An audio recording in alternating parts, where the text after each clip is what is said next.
Wow. That's crazy. Yeah. I've never thought. And this is no one is going to intervene to risk their safety. The ambulance will show up, they'll park a block away. Wow. Right? The narrative out there sometimes is a little bit different than what I'm sharing with you. So I heard somewhere that certain departments have quotas that they have to fulfill. I hope you guys share this wildly, because I feel like the population and the general public does not have a clue. Oh, here we go. Perfect.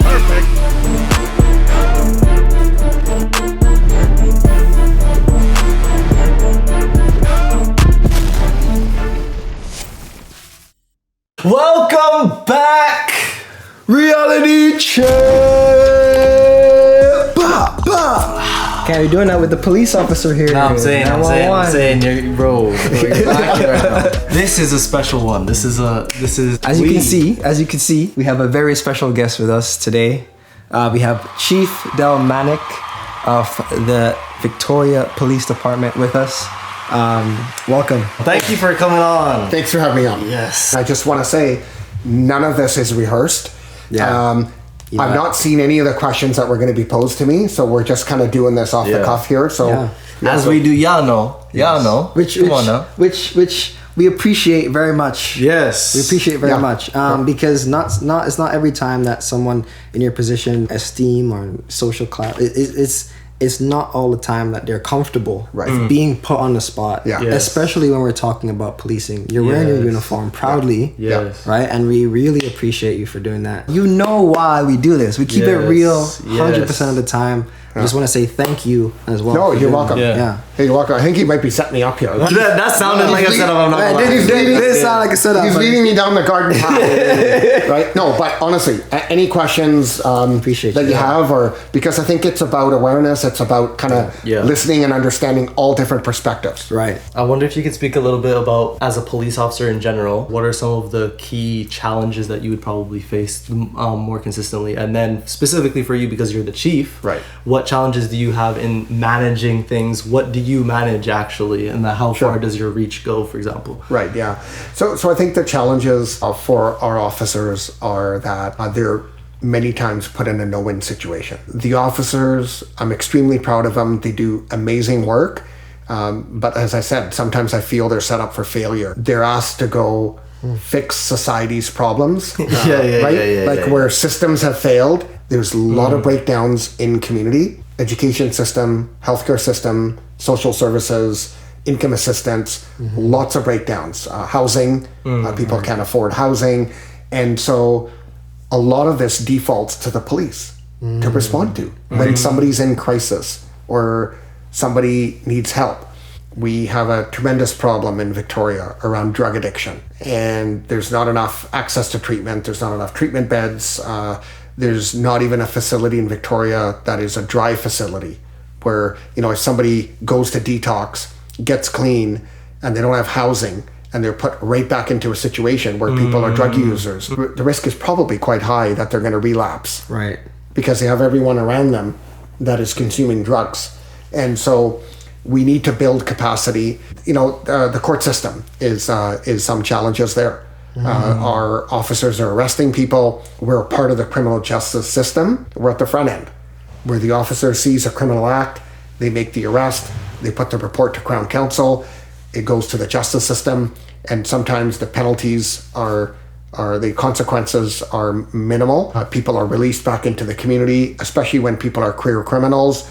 So there is no deterrence and no consequence many times. So why would you stop your criminal behavior if you know that even when you do get arrested by the police, there's very little consequence? So I think there's lots of challenges. There's challenges around in managing protests. You have protesters, you have counter-protesters. Each are not happy with each other, and the police are expect to keep everyone safe. Plus, when they block an intersection or a bridge, then the police are going, why aren't you arresting everyone? You can't win. You're put into these kind of no-win situations many times, when really our goal is to allow people the democratic right to protest peacefully. We want to make sure that protests are safe, peaceful, and lawful. Those are things that we try for. And when there is criminality, we want to be able to move in and we want to be able to make arrests and stuff. There's challenges around violence that our officers are see on the streets against them. Yeah. So our officers are assaulted, even when they show up. Now, our officers do everything they can to de-escalate situations and to calm people down and not go hands-on. We have a number of tools, whether you use the taser or a beanbag shotgun, lots of different, our pepper spray that we use to gain compliance and get control of individuals. Right. But when somebody is extremely violent, or they have a combination of mental illness and drug addiction, and they're high on drugs, they sometimes have a high propensity to violence, and so they're not wanting to comply with the officer, so they'll try to fight with the officer. So there's, those are, I think, some of the concerns. If you ask me for what my concerns are, I think honestly they pale in comparison to what the officer sees on the front line. Right. I'm not their dynamic situation live, right in reality, where the officers are having to make split-second decisions day and night and then respond appropriately. I'm more I'm more of an administrator. I'm dealing more with the high end, with the politics, with budget approval, staffing requests, making sure that the pieces are in the right place. My job is to make sure that the officers have the right training, the right tools, and the right amount of officers and staff to get the job done. And that's challenging, but it pales in comparison to what the officers are dealing with on the front line. Yeah, thank you for sharing that, because I think the picture that we see on our phones, on our social media, does not even come close to the picture that you've presented and the picture that you live in. Right. And so when you were an officer on the ground at the time, how long ago was that? Probably in the last 17 years, I've been more management. Okay, but, so 17 years ago to now, Yeah. and what you're seeing, what would you say are there difference in criminality and times? Or are you happy that you were on the field 17 years ago versus now? I'll ask my second question. For sure. Policing has changed and it's evolved. I think that there is less respect for police today than there was 17 years ago. I think that there's far more mental health, homelessness, and major drug addiction challenges in our community today than there have ever been. Right. I think that COVID did not help.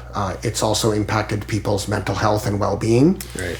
And big time. Yeah. So I think that the world has evolved, the world has changed, but there's been more failures in different systems throughout government, all levels of government, that have resulted in the police having a more challenging job. Do I miss policing? Yeah, for sure. I miss being on the front lines and helping the officers.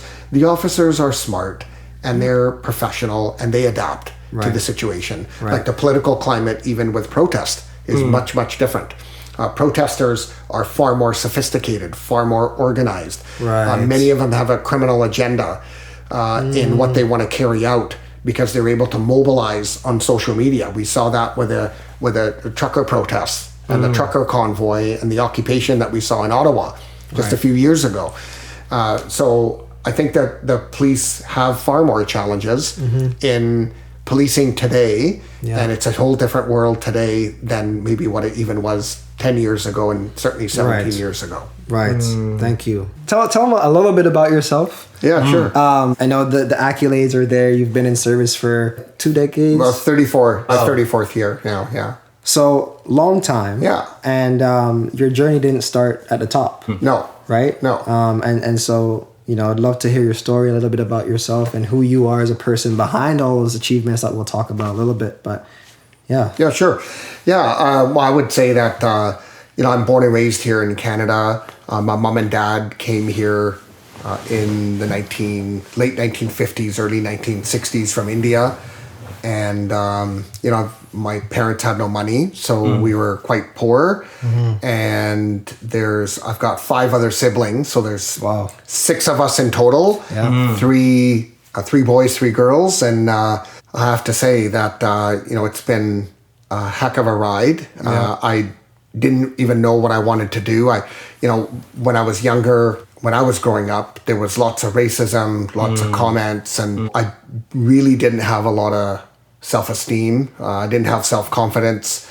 My parents didn't have a lot of money. And so, but I did a lot of firsts. I'll tell you that my mom and dad signed me up for ice hockey. I was, when I was a kid, now I started a bit late. Like most kids start when they're 5, 6, 7 years old. I didn't start till I was 12 or 13. So it took me a while to actually learn how to skate properly and to kind of get up to speed. But I was the only minority on the ice. So that in itself had lots of challenges with kids taunting you and making fun of you and whatnot. And but my parents also put me for swim lessons. And so I was a lifeguard as I got older, which again, most visible minority kids weren't doing that. So so I happened to kind of cut through and was a bit of a trailblazer for at least for minority kids back when it really wasn't something that a lot of parents invested time in for their children. And were those your interests, or were your parents just like, we wanted you to go this path? No, they were my interest. Nice. They were my interest,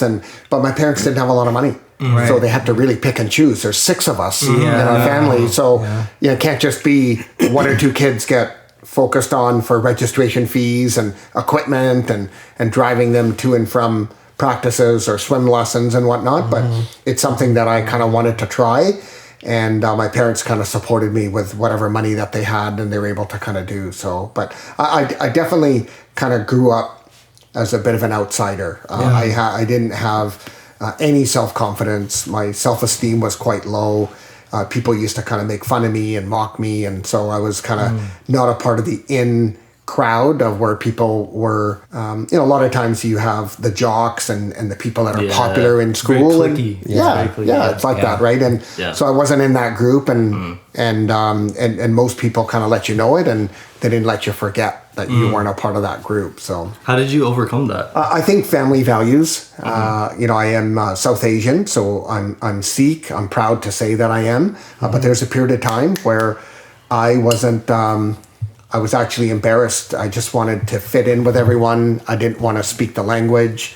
I didn't want to talk about what I did. I just wanted to kind of be a kid and wanted to kind of fit in. So, but I think that strong family values, strong religious values really kind of helped guide the way for me. And I didn't realize it, but obviously I had a lot of inner strength to rise above that, and people that know me, because I've gone to school here, like I'm born and raised here in Victoria, and they see me as the police chief, and they remember me from elementary school.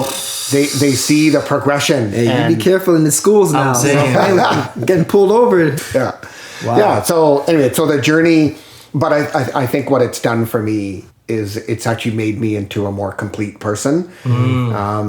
I can tell you that when I'm in a room full of people, I always kind of pick out and single out individuals that maybe don't have the confidence to come up and talk to the chief, maybe people that are at the back of the room, people that, that I see myself in when I was younger. And so I will actually go and seek those individuals out and make sure that I'm engaging with them and making sure I'm letting them know that that they have access to the police chief and we can have conversations. And so I think it's made me probably into a better, well-rounded person, having had those experiences, even though at the time, when you're young, you just wish you didn't have that. You just wanted to fit in. I'm wondering, when did you find out that you wanted to go the police route? Well, my older brother went in and joined the RCMP, and so I was about 12, 13 years old.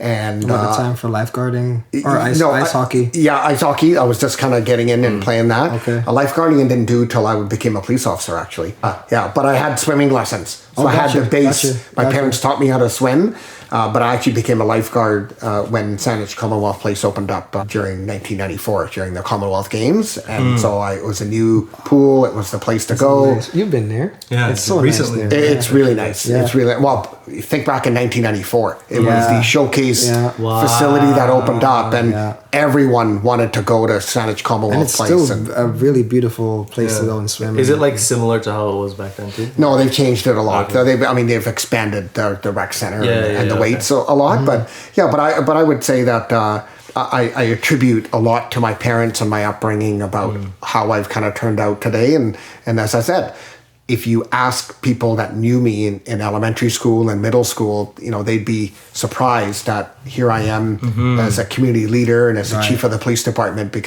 but we all do that, right? I think we all kind of mature, find our voice, find out what our meaning is and what our purpose in life is. Right. And I think as people do that, they usually end up kind of maturing and feeling confident in whatever they're doing. So certainly that's true for me.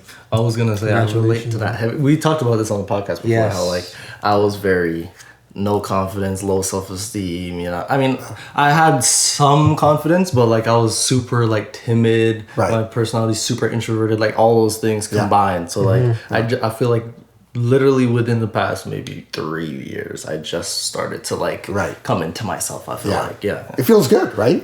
Like it feels good, and then you feel like But I also find, I think there's no journey in life really that is straight and smooth, and I think when you have to overcome some adversity and you are able to rise above that, however way that you do, I think it does make you into a better person. At least that's how I feel. No, definitely. We've talked about this on the podcast as well, where you almost need to have those adversities. And can you even choose to have adversities, things that you want to work on, so you become better, you grow, and versus life having to teach, where you actually choose what's difficult and you work towards it, versus life teaching us or teaching you in the moment, like this is what you need to learn, this is what you need to be better at. But can we make decisions and choices like learning a new skill, or overcoming adversity, or mental toughness, which I know is a big thing for you. Would you mind talking about like where do you get your phrase like mental toughness from? Why you are so big on mental toughness? Yeah, I'm a big believer in it. I believe in the human spirit. I believe that we are all God's children. And that we all have a purpose. We all have a purpose in this world. I wholeheartedly believe that. I know that everyone who wants to achieve greatness, whatever that means for you, you don't have to be the police chief. You don't even have to have a title. Money has nothing to do with it. Whatever your greatness is, I really believe that you do have to be resilient, because you are going to face ups and downs. There could be financial, there could be in a relationship, there could be with parents, there could be with siblings, there could be just with colleagues at work, or even finding the work that you want. I've been turned down for jobs, and I've done jobs, but anytime I can tell you that my mom and dad, one of the things they taught me was just work hard, work ethic. It doesn't take skill. You don't need to have skill. So underrated nowadays. Right? Just do the work. So underrated. Just do the work.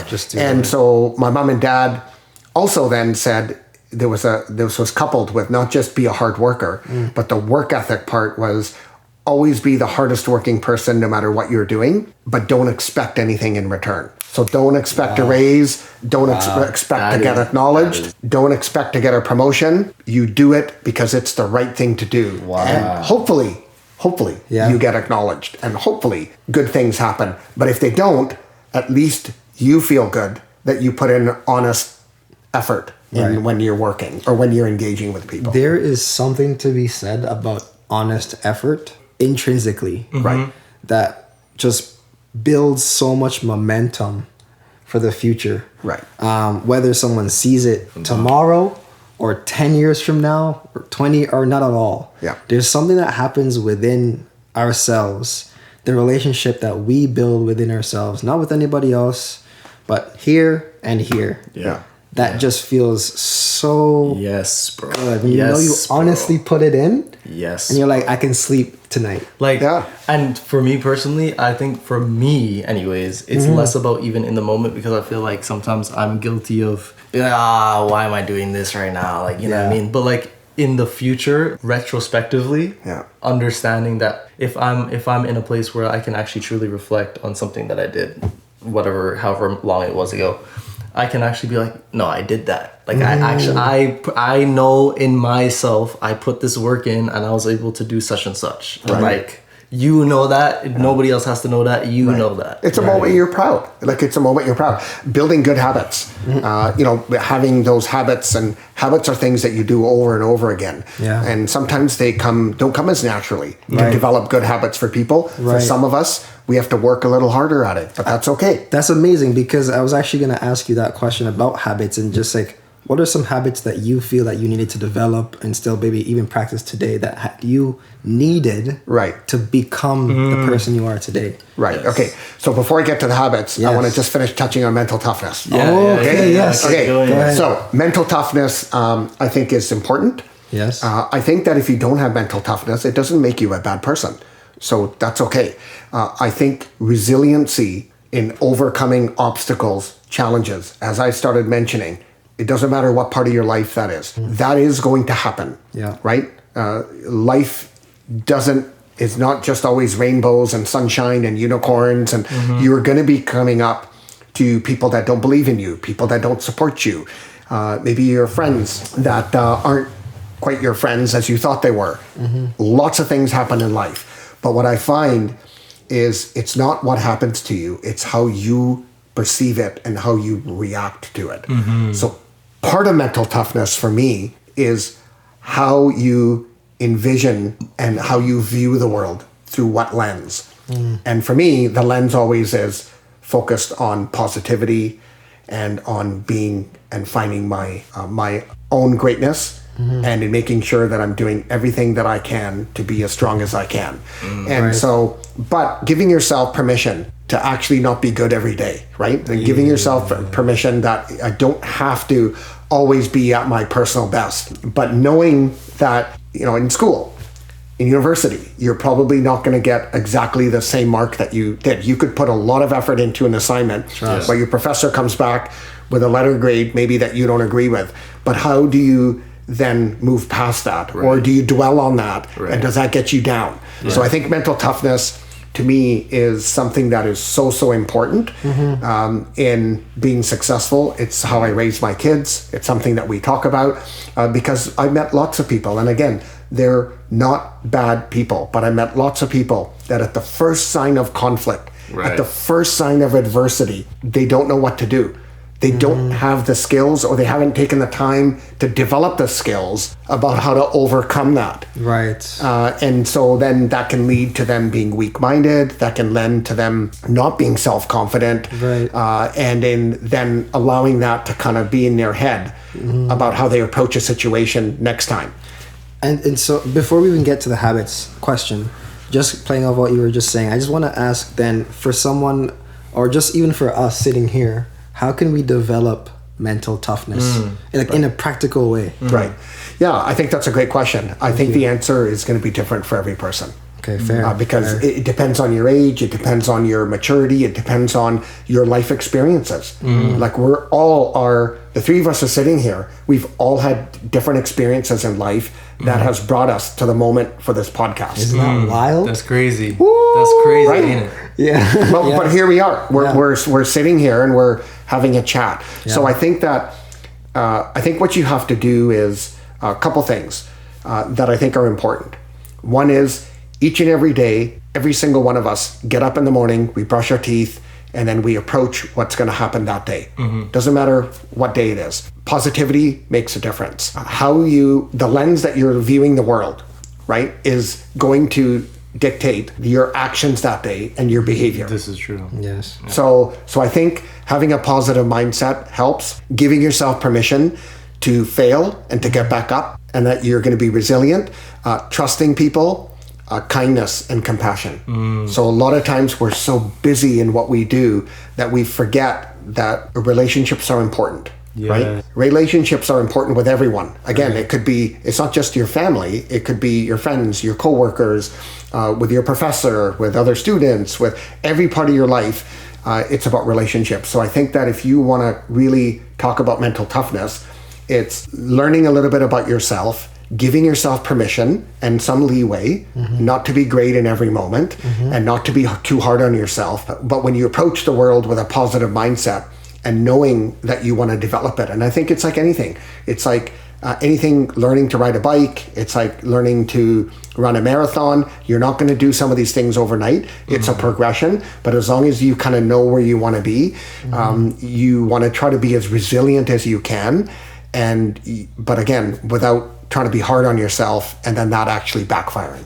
Yeah. So, but I think it's, again, I don't, the answer is it's different for each one of us. Yeah. Right. And wherever we are in our journey towards life and as we're going and being leaders and good role models for everyone in the community. Yeah, thank you for diving into that. Yeah. Because I think that's valuable for everyone watching, and for us to kind of like practice the awareness of I'm not going to back down at the first sign of conflict. Right. I'm going to try and maneuver, pivot, Right. fight For that back. to be conscious. For that, exactly. Choice, yeah. For that to be almost embedded in your subconscious that you've practiced consciously is phenomenal. For it to be embedded in your subconscious that you practice consciously, stop. I like it.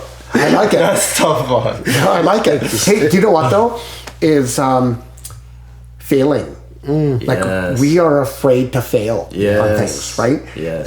We don't like to fail. younger I don't like to fail. generation. I don't think I've met anyone who likes to underperform and end up with a result that is less than stellar. Yeah. But we learn from our failures, and I think failure. mental toughness also comes from a little bit of failure. Wow. But we shouldn't be afraid to fail. Because that just means you're trying something new, or you're pushing the envelope, or you're trying to push ahead on things. So so it is okay to fail. The key though is what message are we learning from failure?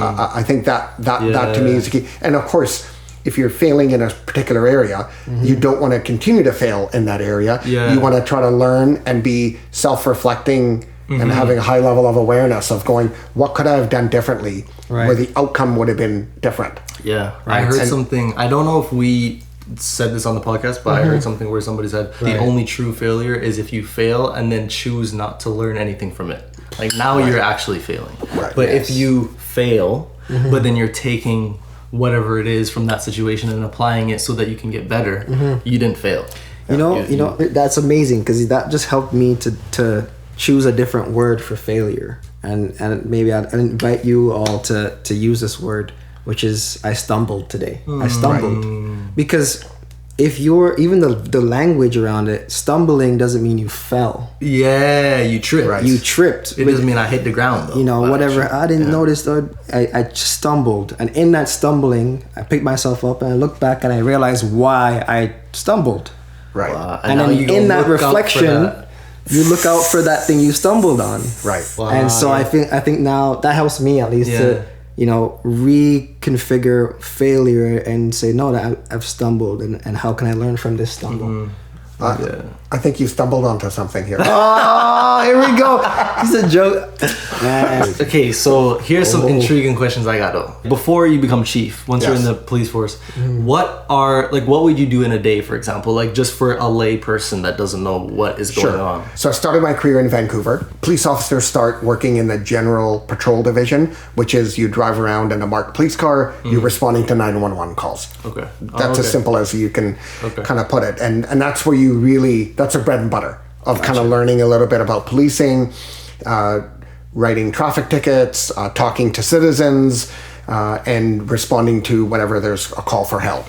And so, in a day, I mean, it's so unpredictable because you don't know what call you're going to get because, there's, in police work, there's a lot of camaraderie and a lot of teamwork. And so you start your shift and you've got follow-ups to do because you've got other investigations that you're working on from the day before or the week before. So there's always, you got to pick up a witness statement or you've got to pick up some evidence from CCTV video footage or something, or you've got to go track down some witnesses. So there's always work to do that are following up on your past cases, and then you get dispatched to calls and then you respond to the call, and the goal is to try to help people, and the goal is to keep our community safe. And sometimes that means arresting someone, sometimes that means giving a warning to someone, but we take the job seriously. Like a couple areas where there's less discretion, the police officers have lots of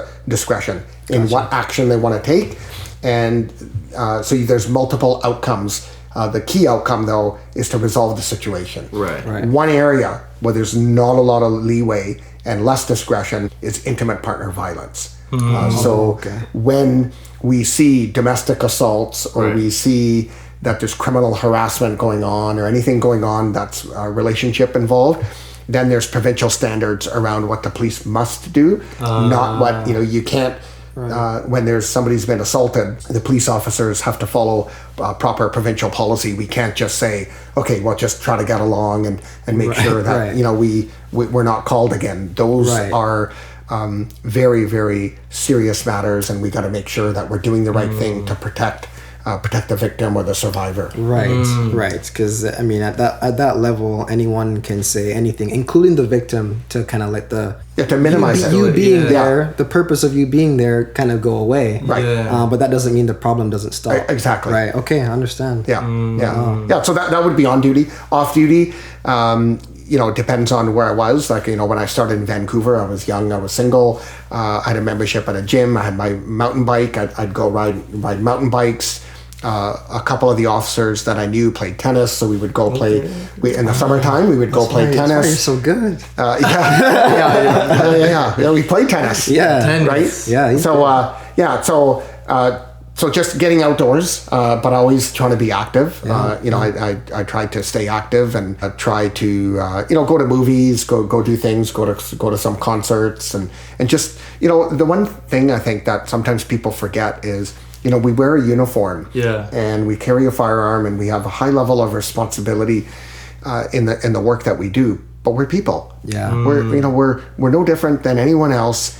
We have good days and bad days, and we're human, and we got to do our laundry and got to do our chores and clean the house and do everything else that everyone else does. But sometimes I think that the general public fail to see behind the uniform or behind the badge that it's just a regular person who is no different than who they are. See, I have a couple questions that go into this about like public perception and stuff like that. Before I ask those questions, we need to understand like the gravity of the situation. So for context matters, for sure. So for us who'd be watching all these police movies and TV shows, maybe misinformed or whatever, like what is, out of curiosity, what is the ratio between a crazy dangerous situation that you would probably see on the media or whatever versus like something more, I won't call it simple, but something less dramatic? Sure. Well, I mean, there's no doubt when you're looking at the television, everything is glamorized. It's Hollywood. Not every police officer is going to look like, the slick, fit, young looking, officers that they show. The calls are a bit more complicated. Police do not get involved in shootings as much as, it's pretty much every show that you see. There's a car chase, a shooting, an explosion. That's not the reality of what police officers are doing. We're cross that one off. Listen. It's not what we do. I mean, that's the glamorization of them trying to get you to watch something. Even CSI, like they're able to take significant evidence, physical evidence, analyze it, and in an hour show, they've arrested the suspect. And so I think that generally policing is about being out in community. It's about helping people, but it's important work. And I was drawn to it because I didn't want a job sitting in an office. I am a people person, and I wanted to be out helping. I was influenced by my brother, who tried policing and went into kind of policing. And I felt that I keep wanting to give back. And in my South Asian community, policing is seen as a noble and honorable profession. So in some communities, policing is not seen as a viable, respectful profession. Yes. And I would just like to touch on that really quickly. In Jamaica, it is not. Right. For a parent to see their child go into policing or even the military, it would be like there might be comments like, why would you do that? Or you can do anything else. Or what if anything bad happens? There's concern. But majority of the comments is, well, that's you can do something more challenging, or that's too easy, or that's an easy path. And I respect what you do so much, because even me coming from that background, being raised, I never actually quite understood why. I never like that, even though that was being the comment said to me. I never understood why. So definitely culturally, you find that there is a different outlook on the service that's provided when it comes to either military or police and who wears the badge. So I'd just like to say that, No, I appreciate that. Now, did you respect me more before or after I wrote you your speeding ticket? I didn't write him a ticket. I did not, for the record.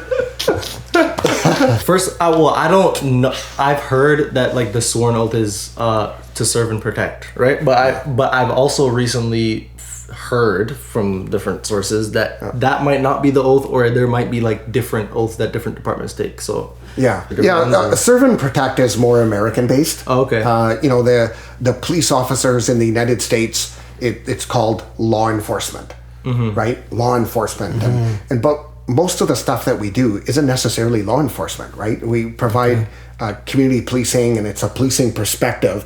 As I said, sometimes we have to go hands-on, and people are non-compliant, and we deal with some organized criminals and some people that are entrenched in a lifestyle of crime. And so we are arresting people, and we're doing everything we can. But really what it's about community safety. We call ourselves, there's that argument about warriors, like the police are the warriors. We're more actually guardians, which we're kind of protecting people, and we're keeping the community safe. And a lot of the work that we're doing is in the space where we're helping and supporting many people that are vulnerable and marginalized, that are street entrenched.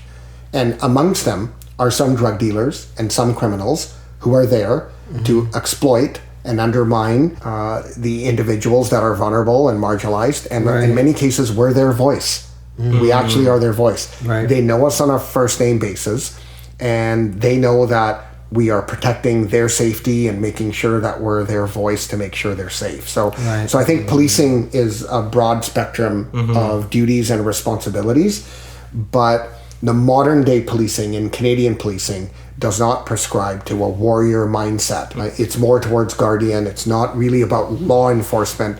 It's more about public safety and community safety. Nice. It's a big difference. So as you say that, is there because of the way that at least Canadian police officers view that, is there a huge difference between that and like how they view it in the States, and does that contribute to like the whole situation of it being more dangerous, or from your perspective, is it even more dangerous? Yeah, well, there's a difference. Like we share the largest border with the United States of America, but we're a different country. Right. We forget that. We forget that. So an incident will happen in the United States. The United States have different amendments. They have different laws. It's a different country, although it's English speaking. So we sometimes, say that we're quite aligned to the United States. But you look at their gun laws. I mean, there's certainly higher propensity towards gun violence in the United States of America in what we're seeing than in Canada. So I think we just have to kind of know that they're two different countries, and the laws are different.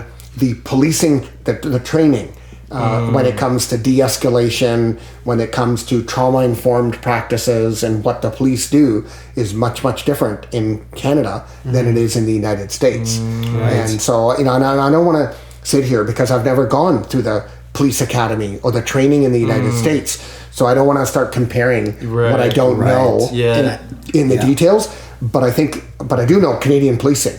And I know policing in British Columbia because I've gone through the training, and it's something I see quite openly. And we are open. Like the police departments have evolved, and the police departments are in a space now where there's still lots of false narratives around what the police do. I will not say that we're perfect, because we're not. We have human beings that are doing a very, very difficult job. I have officers who are extremely professional.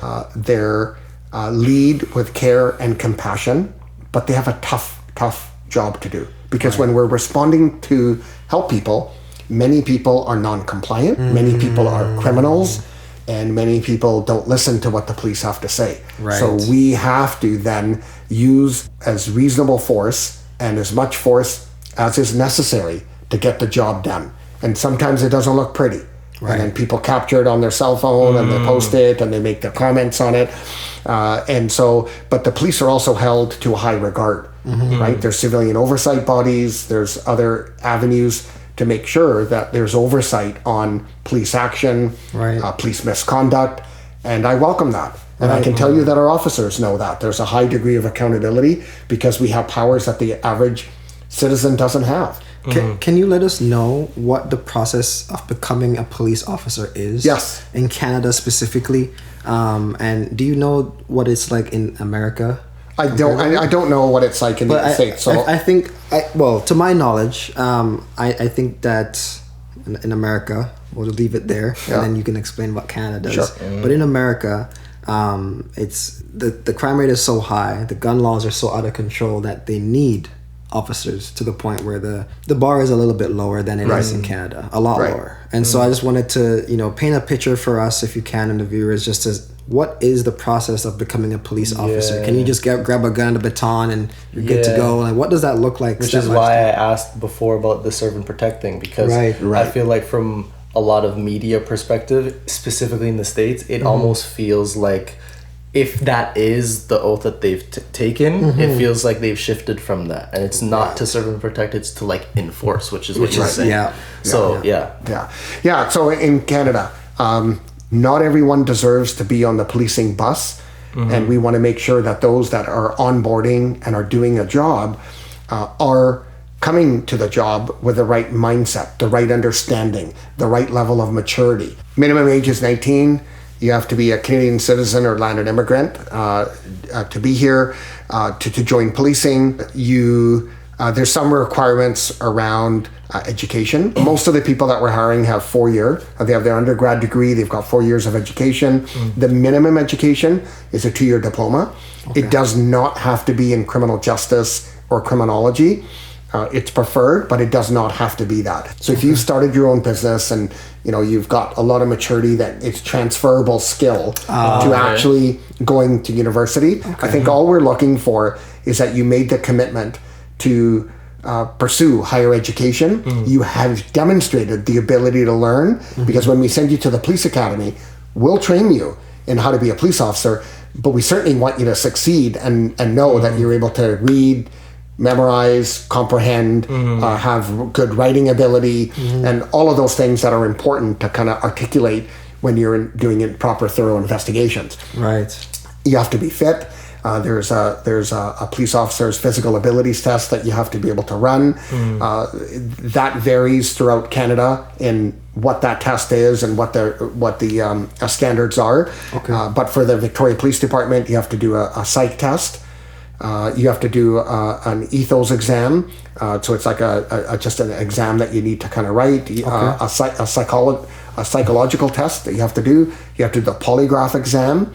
You have to do a number of peer panel interviews, like a panel interview and an inspector's interview. Again, we have those steps in place because we want the best of the best. We want people who are authentic problem solvers. As I said, they lead with care and compassion. They have empathy for the people that they're serving, especially when it comes to people that are vulnerable and marginalized in the community. But having problem solvers and having people that are open-minded, that are independent thinkers, good decision-making, right, and making the right decisions, high level of maturity, those things are important to us. And we'll teach you the core skills of the job, but having some of those attributes or competencies, I think, are important. And so the bar is high. There's no doubt. Just listening to it, I was like, it brought me back to what you said earlier about how the esteem of officers are high, and I can see why, going through the process and seeing your peers, why that esteem is high. Because each step that was taken, everyone there you're sharing and standing beside went through the same steps and was approved. And so now I see why that environment and culture of high esteem and service and authenticity. Just even sitting in here, it can feel that, right? And so that to me speaks volumes about what you guys are doing, where police force is heading. Because there was a great phenomenal improvement that I saw, and you can speak more to this. Sure. But now, say if there's a distress call, and someone it's not necessarily a criminal per se, but it seems like there might be some mental health involved. Yes. Police and also a nurse will show up. Right. Right. Yes. Which is a great change, because not everybody, as you said, is open to the police, but they might be open to someone that's Right. nurse and stuff like that. So yeah. Sure. So I'm a believer that if you have a mental health episode or a mental health crisis or a mental health issue, we need to be looking at that through a health lens. You are not a criminal. Right. It's got nothing to do with criminality. So, but the challenge is, after hours, there is very little support. So if somebody has a mental illness or a diagnosed mental illness and they're in crisis, the goal actually is to invest in them early, make sure they're on their medication, make sure that they have wraparound services, so they actually don't get to a state where the police get called. So the goal always is invest in prevention and stabilizing people. Why are we responding afterwards when they've already spiraled out of control to a position where the police now have to go? So one of the programs that we launched at Vic PD earlier in 2023 is the co-response team. And so, as you mentioned, we've got a plainclothes police officer. And the reason the officer's plainclothes is because a uniform has a connotation to it. It is a barrier, and when we're responding to a health call, it shouldn't really be the police, and we want to reduce the stigma. So having an officer in plain clothes, but still having the training and the tools to do the job to keep the situation safe is important. Right. And a registered psychiatric nurse. So we have a registered psychiatric nurse working with the police in plain clothes. They're not even driving a marked police car. It's an unmarked police car. So when the car pulls up, it's very hard to know that the police are there and the neighbors are looking out. And it kind of brings stigma to what did my neighbor do wrong, and the police are arresting him. Well, we don't arrest people under the Mental Health Act. We apprehend them. There's a big difference. What does that look like? Apprehend means that we are taking them to the hospital so that they can be assessed of whether they need to be detained that's or a whether big they're difference. released. That's a major difference. If you apprehend them, do you read them your rights too? We read them their rights, but they're apprehended under the Mental Health Act, not the criminal code. So an apprehension is temporary. Versus if you're arresting somebody, they've done something wrong, they've broken the criminal code, or there's a criminal investigation that you're going to be undertaking.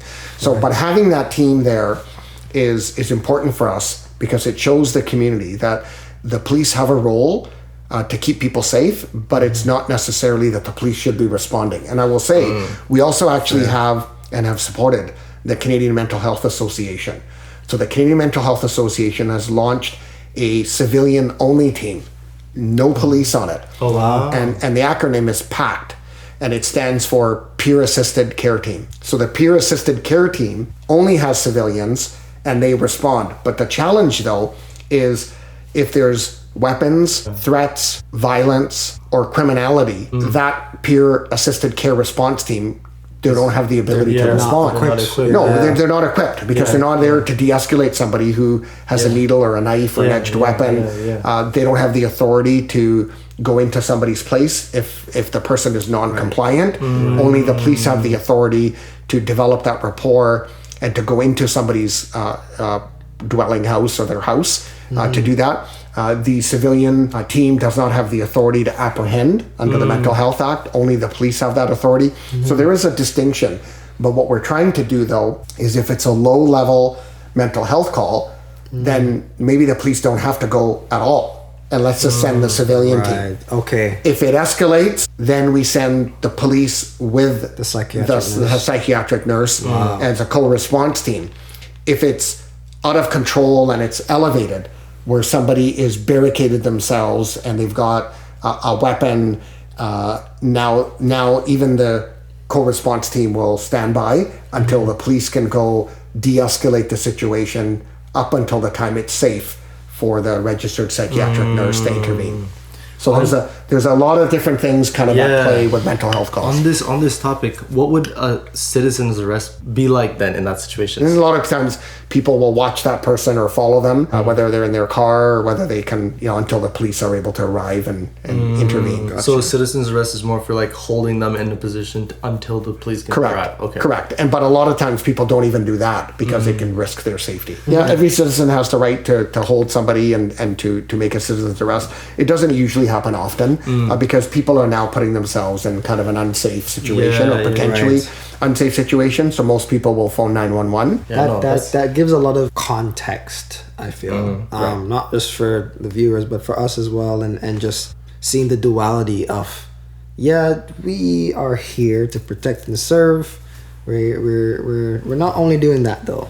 Right. We're actually doing preventative measures so that we aren't involved. And I feel like one of the things, it's a principle really, one of the things that you want to do is become so good at what you do that others are able to do what you can do. Right. Right? Where you're not being selfish, you're saying, Right. well, this is my job or my role, but you can actually have others be involved, which is, I feel like, the essence of community. Yeah. Right? Coming together, working as a team, having pact, and then having, what's the official name with the psychiatric nurse? CRT. It's CRT. called the co-response team. That's what it stands for. CRT. Yeah. Got you. Yeah. But partnerships, that's what it's all about. I think that's a way better approach. Yeah. No doubt. We know that the police are not the sole people that are going to improve community safety and well-being. We have a role to play in it, but we need other people kind of coming to the table to help us. You touched on a little bit the homelessness and the It's a tough the situation. drug abuse and Tough situation. And Yeah. I personally just wanted to ask, how would you go about starting to reconcile that situation and bring about actual change in Victoria, and solution for people who actually do want to get clean and they're finding themselves back in the same environment? How would you go about resolving our homelessness and drug abuse issue? Right. Well, I mean, it's a complex issue. It's been around for a long time. It's not getting any better. Right. I've been the first to publicly talk about how we are failing people, failing people who are vulnerable, marginalized. The number of overdose deaths that we are seeing in our community, not just in Victoria, across British Columbia, across the country, it's just skyrocketed, like over the last number of years. Wow. In 2016, the provincial government declared a provincial health emergency for illicit drug overdoses. In 2016, Yeah, when you said 2016, I was shocked. it's still in place, and there's people that are dying. And again, these are preventable because these are overdose deaths. Right. So I think Crisis for 7 years is crazy. it is. Yeah. It is. Wow. Okay. And you're the first person to talk about it publicly. Is wild. Yeah. Well, I mean, there's been some talk about it, but nobody's really Actually addressing it. addressing it. You're right. I think the key issue is we need to figure out what sort of problem we have on our streets. Is it people experiencing homelessness? Is it mental health and service and mental health supports that we don't have for individuals? Is it drug addiction, or is it a combination of the three? I think we need to do that. Right. I've actually got a meeting coming up next week with the executive director of Our Place Society. It's a gentleman by the name of Julian Daly. Julian and I go way back. I have a lot of time for him. He provides services to the street population. This is his daily work that him and his team are doing. They're doing God's work. Right. They have some places where people can sleep. They have showers. They provide meals and other support services at Our Place Society, right in the 900 block of Pandora. Shout out Julius Daly. Julian Daly. Julian Daly. Yeah. Him and his team do amazing work. So I actually got a meeting coming up with Julian and his team. And what we're going to do is we want to ask people that are experiencing homelessness and that are in our parks and on our streets. I want to ask them two questions. What has failed that has led you to come into the current situation you're in? So why are you here? What has led for you to be here on the streets or in a park? The second question, which is even more important, what would it take to get you to a better place? Why are we not asking the people what it is that they need to get them to a better quality of life, They're better all the same healthcare, money. better, right? And then, but what we do is then we track it. Right. And then we look for clusters. Every single human being has a different story. We touched a little bit about mental toughness and how each one of us are at different stages of our life, and our life experiences is what makes us who we are.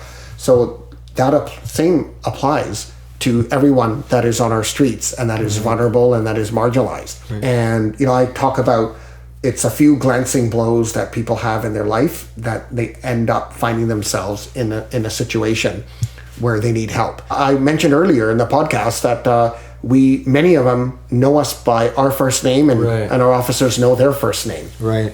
We know the person in the red tent and the person in the blue tent, and oh, that's a new tent. We'll go talk to that person. Why are you here? Well, I didn't see you here yesterday. And so we kind of find out what people's story is. We have a responsibility to everyone in our community. I don't think we're living up to that. And so Julian and I are going to kind of take it upon ourselves. We're going to get the health authority involved. We'll get other service agencies involved. And we're going to ask these questions. We're going to get clusters. We're going to look for themes. And then what we want to do is then we need to build capacity. Whatever we hear, I would imagine it's going to be there's not enough housing. There's not enough access to treatment. If I'm addicted to drugs, I don't know what to do. I need health supports. People that have severe and persistent mental illness, they may need involuntary care. But nobody wants to talk about that, right?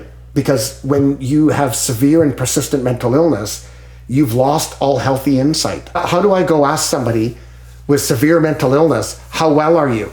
And if they're a hoarder or they have a propensity to violence, they may not know the impact that they're having on other people. They probably don't know that. In fact, I'll tell you that they don't know that. Because they're living in the dashboard. Exactly. Right. So how do we get them the help, or do we let them suffer and let them be on the streets up until the point where they hurt someone else, or someone then defends themselves and hurts them? And so when I talk about involuntary care, I am meaning that it should be through a therapeutic lens.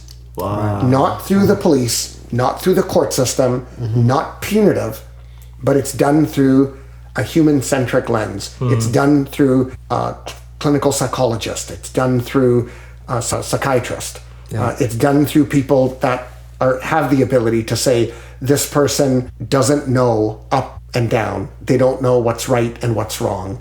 And this person needs help. And by the way, this person's not served because outreach nurses and doctors can't even reach this person because we can't find this person because they're of no fixed address. And they're living in a park, or so they're not even being served. And so I think that this is a small segment of the population. It doesn't apply to everyone. But I think we need to have some hard conversations if we're going to move the needle and we're going to help everyone in our community. What's crazy is that, I mean, you pretty much said it, but what's crazy is that I'm really realizing that there's so many things that I think we as the public, especially if we're talking about social media and just the media in general, that there's problems that are societal problems or problems that are systemic problems, and then we just go police. It's your guys' fault. Or there will be things pushed on police for them to handle, but like you as a police officer can't really do any. It's like it needs to be a higher thing.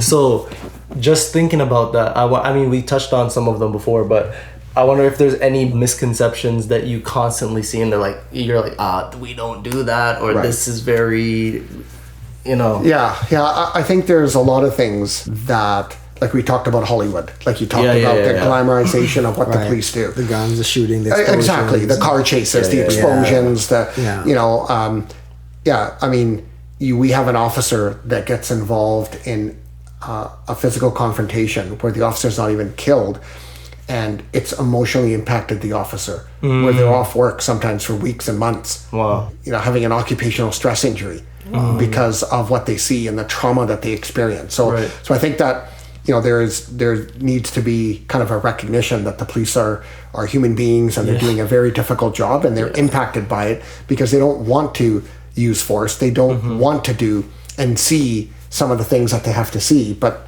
that's the job that they signed up for. I think the misconceptions relate around the role of policing around supporting people experiencing homelessness, the people that are vulnerable and marginalized. Right. There's a narrative out there that the police are traumatizing individuals. I will tell you this. Have some of the individuals that are on our streets been traumatized by the police? Yes, I'll be the first to tell you that. Have the police behaved professionally in every instance in that person's experience through their experiencing homelessness or through their mental health or through their drug addiction? Yeah, probably there could have been better interactions. So we recognize that the police have trauma or people have experienced trauma at the hands of the police. We recognize that. But we also know that we're not going out and writing people tickets that can't afford to pay them. That we're not smashing their crack pipes. I was gonna ask this. Because another question I had for you was, because I heard somewhere that I don't know if it's every department, but certain departments have quotas that they have to fulfill, whether it be, you know, if you're like ticketing people, or if you're if you have certain amount of quotas that you have to deal with, like that will promote for officers to give like unwarranted violations. Yeah, no, we don't do that. No, police have, there's no quotas. There's nothing of the kind, because you're right. What you could have then is you're now basically saying to the officer, boy, if you've had a bad month or a bad week, I've got to now make my quota. So then you might take enforcement action in a situation where you normally wouldn't do it, but you do it because of the quota system that you have. So there is none of that. Yeah, so the barriers or the misconceptions, I think, that are about the police are around the high degree of professionalism that the officers have, the reality of how our officers are engaging, supporting, and are for people who don't have a voice that are on our streets. I think that doesn't get a lot of play, but we know that we have their back because the citizens that are on our streets tell us that. But they can't go shouting that out because there's a code on the street that if you're a rat or you're kind of partnering with the police, that how then their life could be made more miserable. So, but we know we got their back. They tell us, but they're not doing it in a very loud public way. I think police response to mental health is somewhere where we made significant improvements, and as I said, the police still have to be going to calls where there's violence, threats of violence, criminality, or there's somebody barricaded. We have to de-escalate a situation. I'll give you an example. You see in Victoria, somebody that maybe is running around in a very public place in downtown Victoria with their shirt off, screaming at the top of their lungs. They're jumping up and down on park. They're running in and out of traffic. People are phoning. These type of calls happen in Victoria. This is not a one-off. These type of calls happen where somebody is in a crisis. The fire department will show up as first responders. They don't go near this individual. The ambulance will show up. They'll park a block away. They'll phone the police. They want the police to de-escalate this individual. Right? So we have street nurses. We have street nurses that are doing outreach. I told you about the peer assisted care team, the PAC team that's there.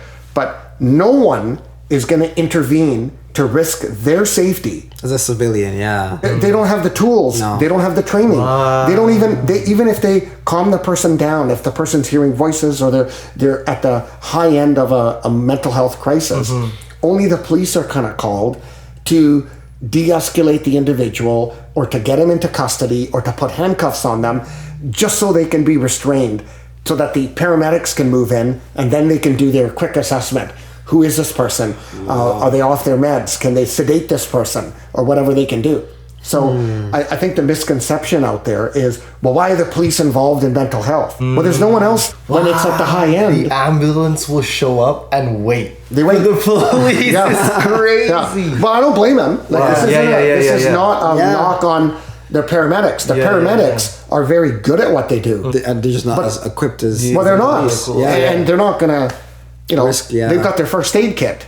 Wow, that's crazy. I've never thought. And this is the perspective that a lot of people don't recognize or acknowledge or even understand or know. There's almost like this cloak of mystery Right. with the police. And that even maybe that could be a misconception because from the sounds of it, the thread is public first. Yes. That's what I'm hearing throughout this whole time, and it comes back what you were saying about the two questions asking the homeless. Is it comes back to the stumbling because You back on that again? well, Okay. well, what came to my mind Yeah. was that you're allowing them to reflect on how they stumbled Yes. and how you can actually move from that point Yes. and proceed. Yes. And that to me is like, I think that comes back to that piece of it. But at the same time, at the lowest point in your life, I guess you could take this from it. At the lowest point in your life, there are people out there that does have our best interests at heart. At least in Victoria, I know that for sure. We have, a phenomenal example of that here, and I think not many people understand. I hope you guys share this wildly because I feel like the population and the general public does not have a clue as to the degree of how much the police is involved in the community. Yeah, community safety, public safety is important to us. What's also important to us is respecting people's dignity, right? Being respectful to what we do.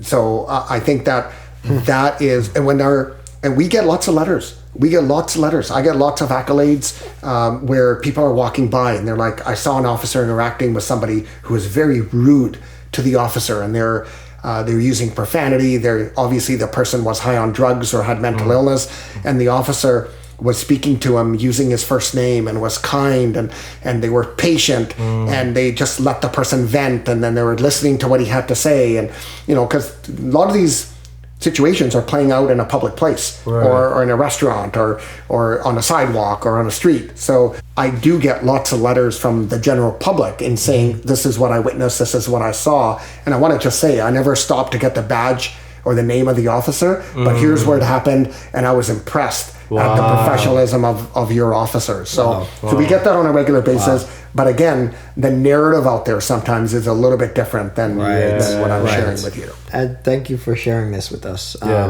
There's one question I wanted to ask, and it's a fun question. Sure. What's your favorite story that you remember from your career that you'd like to share? Yes. Well, there's many. You put me on the spot because you know you're going to ask me this question. If there's one thing, going off the top of my head, if there's one thing that I can share is the 2010 Winter Olympics are in Vancouver. So they needed police officers all from BC to go. I go from the Victoria Police Department. I'm at the Pacific Coliseum, which is the venue for short track speed skating and for figure skating. So that's the Pacific Coliseum. And so that's the venue that I'm at. Okay. And I will tell you that helping people, we had one instance where one of the managers for the ticket sales for the Olympics, and there's a lot of scalpers that are there buying up all the tickets, then selling them for double the price and whatnot. And she comes up to me and she basically just kind of said to me, excuse me, officer, could you please come tell these two scalpers, they're extremely aggressive. A couple of my cashiers are crying. They're demanding like blocks of tickets. And they're saying there's a limit of 4 or 6 tickets per family, and they want to buy them and they won't leave, and I just want you to ask them to leave. And she made a comment to me and she goes, well, I've asked a couple officers over there and they said it's not really our job to do that. So we're here for public safety. And so I was standing around, just making sure, and it was kind of quiet. So I go, well, I'm going to go help her. Like she's got a couple of her staff are in tears and emotional because these people are being bullies to try to buy scalpers buying tickets. And that for you was a touch point. What's that? That for you was a touch point. Yeah, it was. Yeah, well, I'm in uniform. I'm actually getting paid to be on the grounds of the Pacific Coliseum. I've got a request for help. Is it necessarily a policing question? No, but the person wanted help, and so why can't I use my uniform and use that to kind of just find out what's going on? So anyway, so I went up and I engaged these gentlemen, and they were scalpers, because they had wads of cash. They weren't using a credit card because they didn't want to put their credit card down, and they were indiscriminately trying to buy tickets where the tickets are expensive to go to the Olympics, and also, most families would want an event on a particular day at a particular time, not just say, give me everything that you've got for any time. So I had to talk to these gentlemen, and I told them that they weren't welcome there, and that I would arrest them for trespassing, that they were no longer welcome on the property. And the manager looked at me and she said, that was amazing. And I went in and I talked to the girls and said, hey, don't worry, the police are here, we got your back, like, you know, it's going to be a good day, right? And they were happy about that. Yes. And then when I went out, and so the lady comes back to me and said, thank you very much for doing your job. She goes, you know, I didn't expect you to go to this level to help me out. Yeah. By the way, I'm in charge of all the tickets for this event, and let me know what Olympic tickets that you need for your family, and I can help you get those tickets, even the tickets for sold out venues. Now, I did not ask her to do that. Right. I did not ask her to do that. Yeah, I still had to pay that. She wasn't giving me the tickets for free, but she was giving me access to tickets that were sold out, because a lot of the friends and family of the athletes have tickets, then when they're not used, they go back into circulation 2 hours before that event that the public would not have known about. And so they had access to some tickets that I would still pay for, but going to events, you know, like men's hockey for the Olympics, and some of the other events that were sold out. So again, I wasn't expecting that, but that's how grateful she was that I just did my job, and that I helped her out. So I think that to me just kind of encompasses where you do things for the right reasons, without wanting anything in return. But I think good things happen when you're just a good human being, and you're trying to help people. Humans helping humans. On that too, like, what are some cool things about that you just like about your job? Well, I mean, it gives me access to a lot of things. I mean, you know, throughout my career, I've gone in and I've watched sporting events where I'm being paid to be there. I've gone to concerts, right, where people are paying top dollar to go, and I'm there.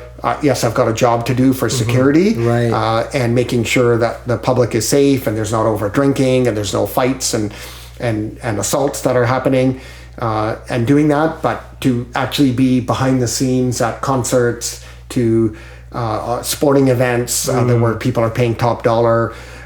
Also helping people, like I've inspired a number of youth that have gone on and become police officers when I was a school liaison officer. There's nothing more comforting than me being out in the community, and 5 years later I've forgotten the name of the kids because it's 5 years and they've grown up. I don't even recognize them, and they seek me out in Victoria. And they go, you know, Chief Manak, or at the time it would be Sergeant Manak or Staff Sergeant Manak as I went up through the ranks. You were my school officer. I loved you. And they're giving me a fist bump and a high five. And I've made an impact on them. A positive impact where they remember how I helped, you know, play basketball with them or came to their school assembly, or taught them how to be safe at school. And work with a school. So I think those things are extremely rewarding. And I can tell you that it is a career like no other, and it is an honorable and noble profession, and we're always hiring. So we're hiring good quality human beings to do the job. And the job is much different than, like we talked about, than what it's perceived on TV. Right. So who's your favorite hockey team? Okay, this is a softball. This is a softball one here. Definitely the New York Islanders. Go Islanders. Go Islanders. Yeah, back in the day when I was 12, 13 years old, I was watching this team win 4 Stanley Cups. They were that team to beat. And I just loved their style of play. I loved the uniform. I liked what they represented, and of course, who doesn't like a winner? And so I've stuck. Right, I've stuck with the team. Ever since, and I don't even watch hockey. I'm not gonna lie. No, just you're an Islanders fan now. Then by default. Watching sports, going out and engaging, and doing all of the things that everyone else does in life is an important part. And sometimes I think people just, you know, forget that police officers are human beings like everyone else. And, you know, I've enjoyed coaching. I've given back to the community. I've coached over 30 sports teams. between Hockey? I've coached ice hockey, I've coached soccer, I've coached baseball, I've coached softball, but I've been involved high levels in community at coaching and kind of giving back, and I find that's extremely rewarding. I thank you for your service, genuinely, because I personally do coaching on both fronts. Because I'm just gonna speak to the coaching aspect, and I know how much that is very rewarding. But just from the aspect that you're talking about, where you're having tiny humans turn into big humans and want to be in the role that you are and want to have the responsibility that you had and express and be a person that you were to them, to other people. That's so crazy. That's huge, so crazy. right? That's huge. So thank you very much. Like, I know how that feels too, because I not to receive it, but like, because I have a handful of people, especially like in high school, that influenced me, and I know how I hold them in such high regard. And like in fact, one of them, I literally went to his birthday party recently because he invited a bunch of alumni people, and then he gave me a call. Oh, come to the thing. I was like, he's my basketball coach. And I was like, he shout out Mr. Scarlett. Yeah, I think everyone needs a mentor. Yeah, none of us get anywhere in life without somebody believing in us, without somebody supporting us, and without somebody kind of guiding us. And I think that when we get closer to a place where we're achieving greatness or where we have influence, you should always stop and look back around and bring someone else and do exactly for them what others have done for you to bring you along. And I think that it's that constant kind of giving and believing in people that I think makes the world a better place. And today you definitely made that happen. So thank you for being here. And I'll let you continue doing what you do best. If you wanted to just give a little joke, your finest joke to the audience. I know it's on the spot. Reality check on the spot. Anyone who knows Chief Del Manak knows that he loves to play around and goof around and loves to laugh and has a great sense of humor. So please bless us. Okay. Well, thank you for that. I will bless you guys.